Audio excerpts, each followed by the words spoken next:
Les éléphants font partie des animaux les plus connus. Dans cette émission, nous nous intéresserons à ce qui a fait d'eux des animaux célèbres.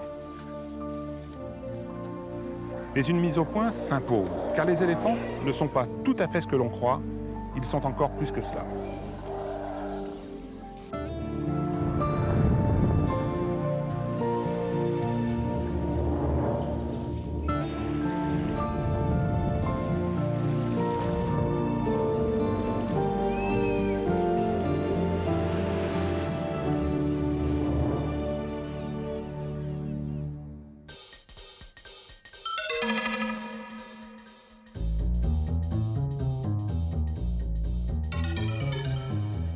Pour trouver des éléphants, j'ai dû emprunter des chemins de béton, traverser des forêts de pylônes et affronter la jungle citadine pour aboutir finalement dans le bassin parisien, au beau milieu du parc zoologique de Thoiry.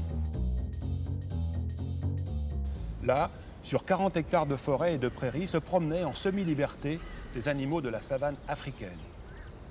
Pour me guider dans cette nature insolite, j'avais besoin d'un guide. Je l'ai trouvé en la personne de Julien, qui connaît Thoiry comme le fond de sa poche. Il est accompagné de son copain, Maxime. Allez, on change de véhicule.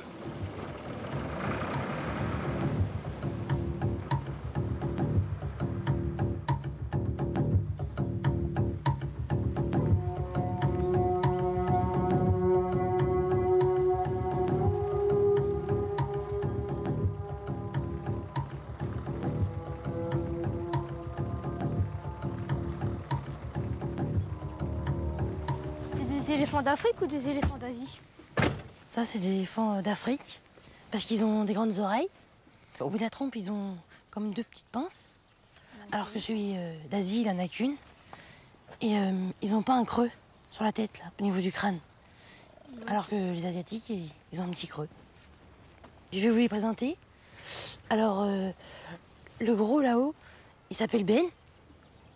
Salut Ben. Il a des grosses défenses. Après, la petite, là, c'est Jenny. Et celle qui est là, c'est Marie. Ah, et 2 filles pour un garçon. Voilà. D'où est-ce qu'ils arrivent, ceux-là? Ils ont été importés directement d'Afrique. Hein. Ouais. Ils sont arrivés tout petits. Ils ont été élevés au biberon. Et voilà. La petite Jenny, là, elle a 18 ans. Marie, elle a 16 ans. Et Ben, je sais pas. Parce qu'il est arrivé il y a pas longtemps. Ouais, il est jeune, lui, hein. Ouais. Mais il y a Foufil, hein, parce qu'il y a du courant. Les éléphants d'Afrique sont aussi globalement un peu plus gros que les éléphants d'Asie. Hein. Ils sont plus hauts. Plus haut, ouais. Plus haut, plus lourd. Plus lourds, ouais. On voit bien là que la trompe, c'est vraiment un 5e membre. Bah, ça fait comme une pince. Ça attrape les choses avec, comme s'il y avait 2 petits doigts au bout. Puis ça amène à la bouche. Puis la trompe, c'est pas une paille, hein, quand ils boivent. Parce qu'il y en a des fois, ils croient qu'ils aspirent directement avec la trompe, mais ça aspire l'eau puis s'élargit dans la bouche. C'est pas une paille. C'est comme une main, comme un grand bras, avec une petite main au bout. En fait, c'est le nez et la lèvre supérieure qui se sont Voilà. et qui fabriquent la trompe. Donc. Voilà. Puis les 2 trous qu'il y a à l'extrémité, c'est vraiment 2 narines. C'est 2 narines. Ils respirent avec ça. Hein. Voilà. C'est un organe qui est très innervé et très vascularisé. Il y a beaucoup de sang à l'intérieur de la trompe. Ouais. Et probablement que la trompe de Ben, là, elle doit faire au moins 140 à 150 kilos. Hein. Peut-être. Je sais pas. Alors J'ai pas lui, été s'il te met un demandé. coup de nez, dis donc, Ah ouais. tant qu'on va promener. Hein.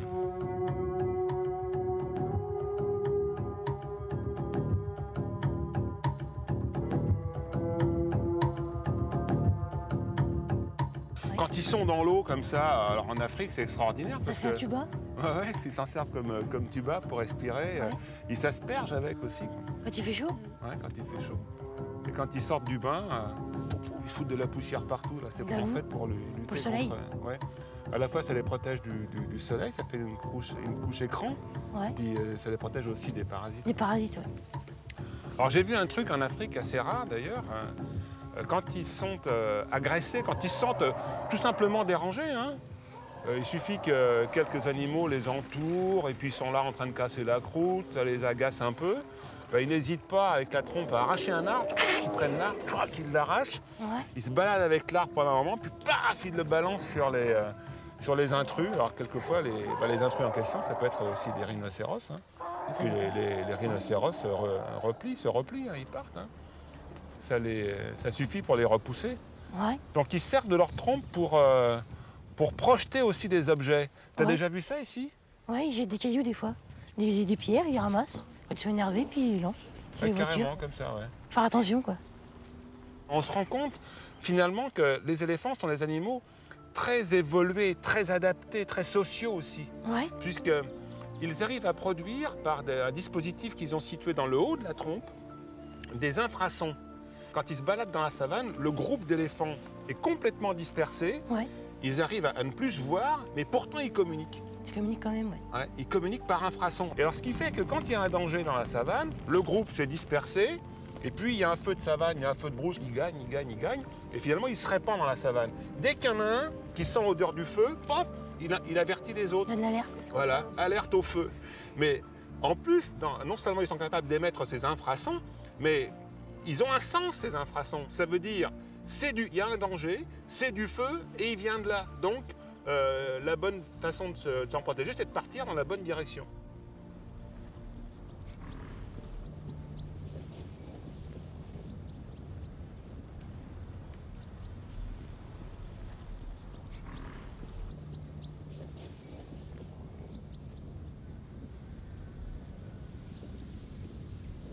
Mais c'est quoi tout ça?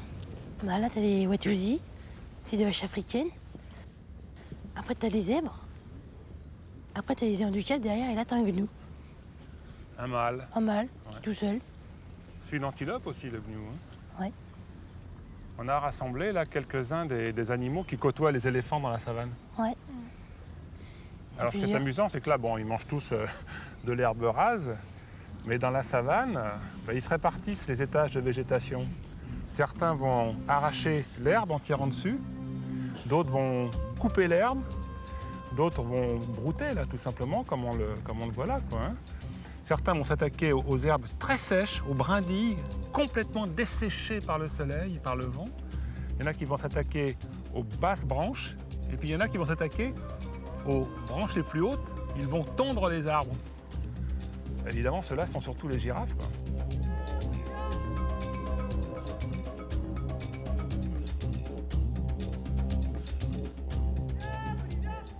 C'est marrant parce que les girafes, elles ont des taches. Mais toutes les taches, elles sont différentes. Chacune girafe a... Ils n'ont pas les mêmes taches, quoi. Ça fait comme nous pour les empreintes digitales. Personne n'a la même. En tout cas, leur robe est très jolie. Ouais. Mais c'est vrai qu'ils ont la langue bleue? Ouais, bleu, violette. Enfin, elle est foncée, quoi. Mais elle est plus bleue.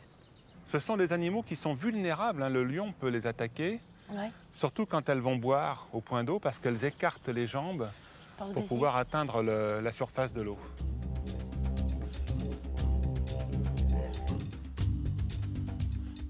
Mais il y a un autre moment où elles sont vulnérables aussi, et ça je l'ai vu aussi en Afrique. Hein. C'est quand les mâles s'affrontent pour établir la hiérarchie à l'intérieur du groupe. Ils se mettent des coups de...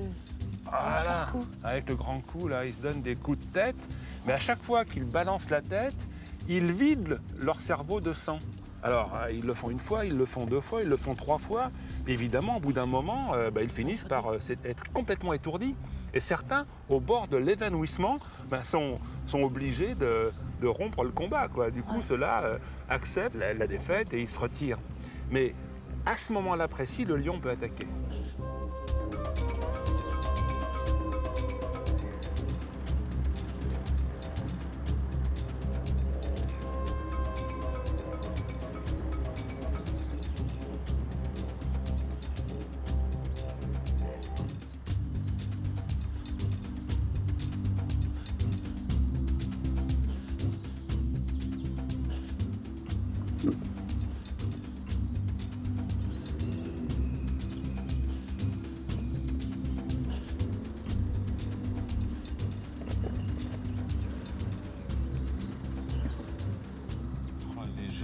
Qu'est-ce qu'ils sont beaux.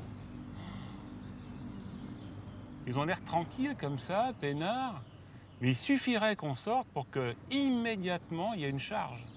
Oui. Ils sont capables de se déployer en une fraction de seconde. Ils bandent tous les muscles et paf, ça devient de la dynamite. Alors dans la savane africaine, quand on est comme ça au milieu d'un groupe de lions et de lionnes, eh bien, si on reste un moment, on est encerclé petit à petit. Et on ne les voit pas se déplacer, on ne les ressent pas se déplacer. Puis subitement, il y en a tout autour de nous. On peut remarquer aussi que les jeunes mâles sont légèrement à l'écart parce que si jamais ils viennent trop près du mâle, du vieux mâle avec sa préférée, là, ils prennent la pâtée, ils sont repoussés. Ils ne sont pas tendres entre eux. Ils se frottent pas trop. Tous les lions mâles meurent au combat. Les vieux dominants qui ont encore l'intelligence et la puissance sont capables de tuer les jeunes mâles qui les affrontent. Et inversement, à un moment donné, quand ils seront trop vieux, pleins de courbatures et de rhumatismes, ce sont les jeunes mâles qui vont les tuer pour prendre leur place. Ah, c'est vraiment un monde sans pitié, pourtant comme ça. Hein. Ça fait un peu penser à des gros chats, ouais. Ils se nettoient, ils se lavent. On a l'impression qu'on peut s'approcher, les caresser. Un gros chat, mais en fait, tout le contraire. Un gros chat. Les éléphants, d'ailleurs, sont les seuls animaux à ne pas craindre le lion. Ouais. Hein, quand une femelle éléphant a son jeune, ou même d'ailleurs, même son jeune dans une troupe d'éléphants, quand ils veulent s'installer dans un point d'eau pour prendre leur bain, pour être tranquilles et sereins, hop, ils chassent les lions. Ouais. Alors non seulement ils les voient, mais en plus ils les sentent. Hein. S'ils en sentent un dans le coin, ils le recherchent, ils le repoussent. Comme ça, ils sont tranquilles. Ils ont une sécurité. Voilà. Donc le roi dans la savane, c'est qui? L'éléphant. C'est l'éléphant.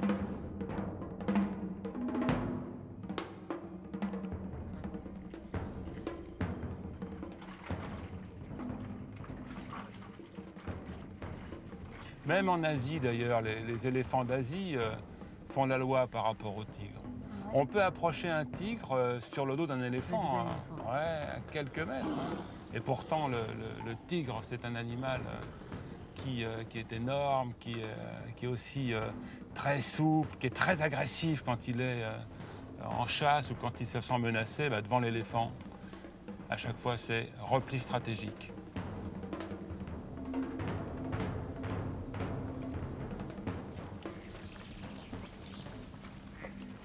Tu vois, Michel, les 3 petits bébés ils sont nés au parc de Thoiry. Et ils vont peut-être pas rester là. Ils vont bouger ils vont peut-être aller dans d'autres zoos pour les échanges. Sur les échanges scientifiques qui Voilà. sont entre parcs. Voilà. C'est pas Ils obligé. sont nés où? Dans l'eau? Ils naissent dans l'eau, oui, avec leur maman. Puis après, elle leur apprend à nager, tout ça. Et puis, une fois qu'ils ont atteint un certain âge, ils vont dans d'autres zoos. D'accord. Mais l'hippopotame, c'est un pachyderme? Alors ce sont effectivement des pachydermes parce qu'ils ont la peau épaisse. Hein. Les éléphants, les rhinocéros, les hippopotames ont une peau très épaisse, en même temps une peau très fragile. Ils doivent absolument prendre des bains de boue. Et c'est pire encore pour les hippos qui doivent absolument être dans l'eau. Parce que quand leur peau sèche, elle se craquelle, elle s'ouvre. Et évidemment, là, c'est dangereux pour eux. On remarque aussi que ce sont des animaux aquatiques, hein, amphibies en tout cas, puisque leur tête est plate et quand ils la mettent à la surface, on voit les yeux en périscope et les narines en périscope. La bouche est fondue très très loin en arrière aussi. Et leurs dents, aussi les 2 énormes dents qu'ils ont plantées dans la mâchoire inférieure, ce sont des canines. Ce sont des poignards qui peuvent mesurer 60 cm pour certains. Chez les éléphants, les défenses, ce sont des incisives.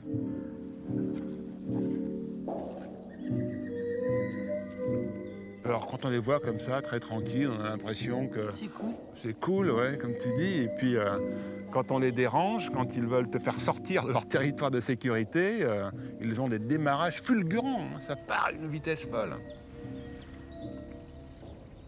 Et ces animaux qui broutent sont des mangeurs d'herbes. Et souvent d'ailleurs, ils sortent de l'eau la nuit pour aller manger dans les hautes herbes. Et ils rassemblent quelquefois les jeunes à l'intérieur de cette végétation dense. Ils créent des nurseries. Et alors là, il ne faut surtout pas s'amuser à passer dans ce secteur-là parce qu'on est chassé. Ah ouais, même quelquefois, on n'en ressort pas.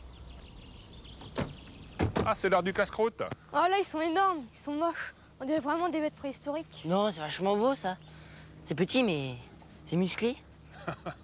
C'est le moins qu'on puisse dire. Tu nous les présentes? Il y a le garçon là-bas qui est à l'écart. Ouais, Il s'appelle Samson. ouais. sais qu'il y a la corne tordue, c'est Brigitte, Oui. et l'autre, c'est Dalila. Ah bah tiens, pourquoi pas. Alors pourquoi est-ce que Samson se tient à l'écart? Bah, on dirait qu'il a peur, parce que les deux filles, elles se défendent toutes les deux. D'accord, elles ont fait un club. Voilà. Les rhinocéros blancs sont quasiment aussi lourds que les éléphants d'Asie. Ils approchent les 4 tonnes. Ouais. Et ce sont des animaux en voie de disparition. Tous les rhinocéros, partout où ils existent sur la planète, sont menacés. Les braconniers les tuent pour leurs cornes, tout simplement parce qu'il y a une légende. Alors les hommes ont observé depuis très longtemps que les préludes nuptiaux des rhinocéros étaient très longs et que l'acte sexuel lui-même pouvait durer pendant 1 heure. Alors évidemment, ça fait des envieux, ce qui fait qu'ils ont essayé d'imaginer où résidait le pouvoir sexuel du rhinocéros. Et ils pensent que c'est dans la corne. Ce qui fait qu'ils tuent les rhinocéros pour prendre les cornes, ils les réduisent en poudre, les écrabouillent, et cette poudre-là, soi-disant qu'elle est aphrodisiaque. En réalité, c'est une bêtise, c'est faux. Dans la nature, heureusement, les préludes sexuels sont beaucoup plus sensuels, ils sont beaucoup plus délicats. Et c'est ce qui fait que les éléphants, par exemple, eux-mêmes, eh bien, se font des câlins.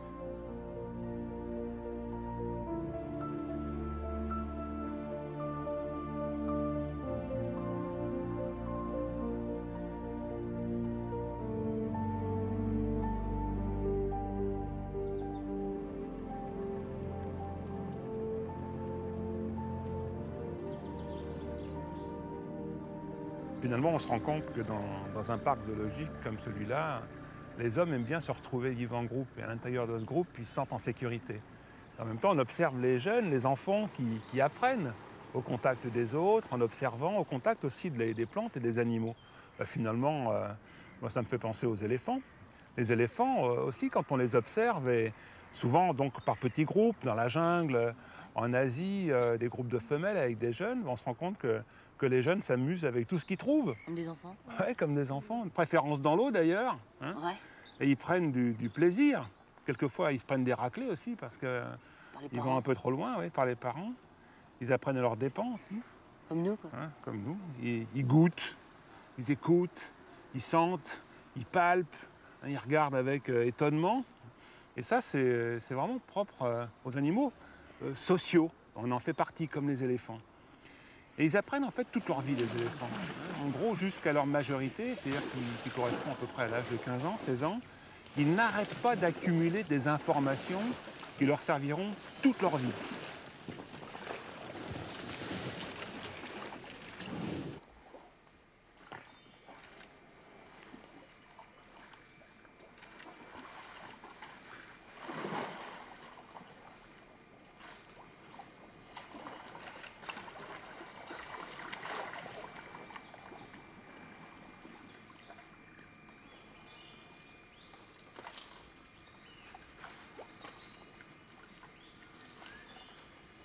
Les éléphants sont des animaux intelligents et ça, les hommes le savent depuis longtemps.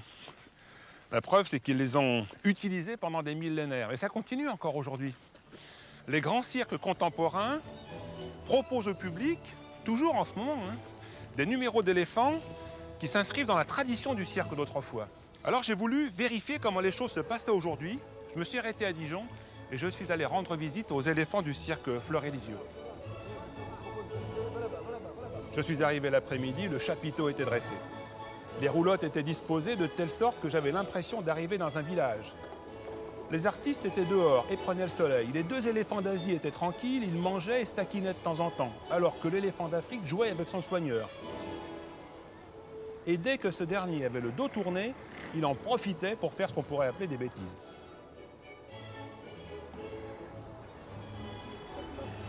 Hop là.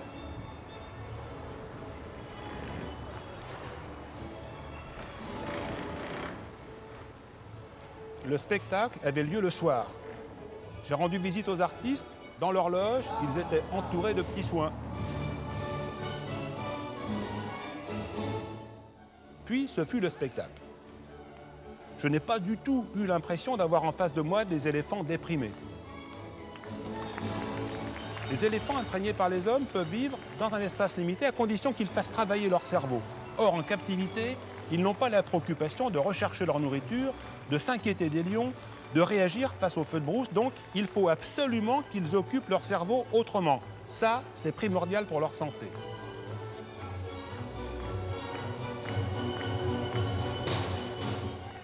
Il ne faut pas leur imposer des jeux ou des exercices, il faut leur proposer. Et la nuance est importante. On ne dresse pas un éléphant, on s'en fait un ami.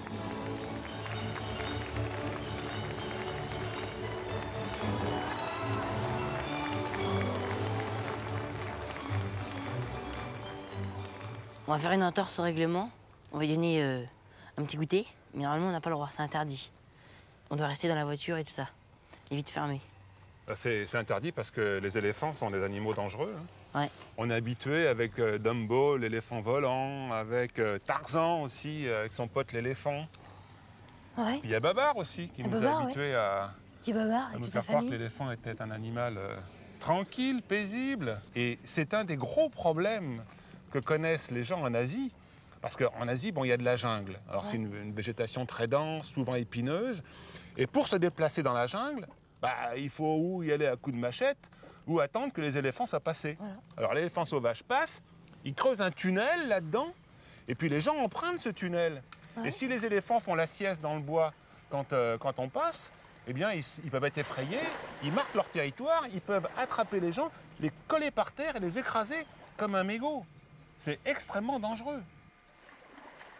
Alors j'ai eu la chance, moi, d'observer tranquillement des éléphants en Asie, notamment à Bornéo. Alors il y en avait un, notamment un mâle, un gros mâle, qui empruntait un chemin d'eau. Ce mâle en question est monté sur un tronc d'arbre qui était posé par terre, sur le bord de la rivière, et il a suivi le tronc. Il n'est pas tombé? Il n'est pas tombé. Il est resté en équilibre sur le tronc d'arbre qui était posé au sol. Ouais. Donc c'est des animaux vraiment étonnants par rapport à leur agilité, malgré leur masse.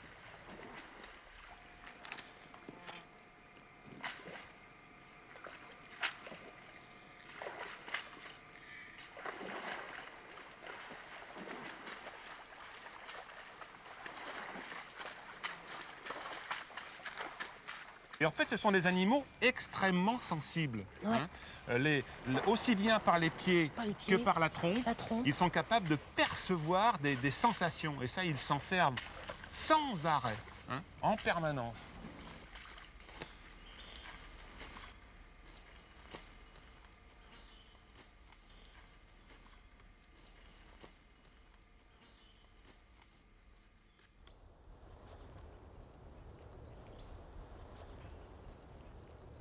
Mais c'est quoi cette histoire de cimetière d'éléphants? Ah, c'est une légende qui repose sur des faits qu'on a pu observer aussi, sur des faits réels, des faits naturalistes. Les éléphants ont 6 dents, 2 incisives de défense, et ils ont 4 molaires qu'ils renouvellent 6 fois dans leur vie. Ils les renouvellent parce qu'elles s'usent, ils mangent des bois très très durs comme le bois d'acacia. Quand ils arrivent à 80 ans, bah, les molaires ne peuvent plus fonctionner et elles ne sont plus remplacées. Donc les éléphants vieux meurent de faim. Et comme poussés par l'instinct de conservation, ben, qu'est-ce qu'ils recherchent? Non pas de la bouillie, mais des herbes tendres pour manger. D'accord? Alors, ça les pousse dans des lieux dans lesquels ils savent, là, par instinct, qu'il y a de l'herbe tendre qui les attend. C'est au pied des massifs, collecteurs d'eau, c'est dans les marais. Mais quand même, ben, un jour, ils finissent par mourir parce que même ça, ils ne peuvent plus le manger. Donc on retrouve leurs ossements presque au même endroit. Eh oui, c'est à cause de ça. Et c'est comme ça qu'est née la légende.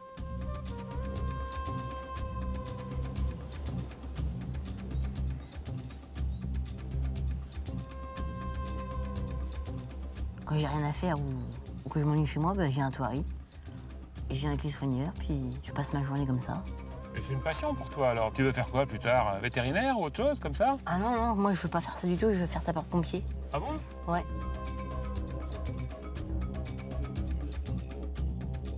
En visitant le parc zoologique de Thoiry, certes, j'ai vu des animaux en semi-liberté, mais j'ai vu aussi des hommes, des regards d'enfants et d'adultes, qui pour la première fois, peut-être, approchaient des animaux qui leur seront probablement toujours inaccessibles dans leur environnement naturel.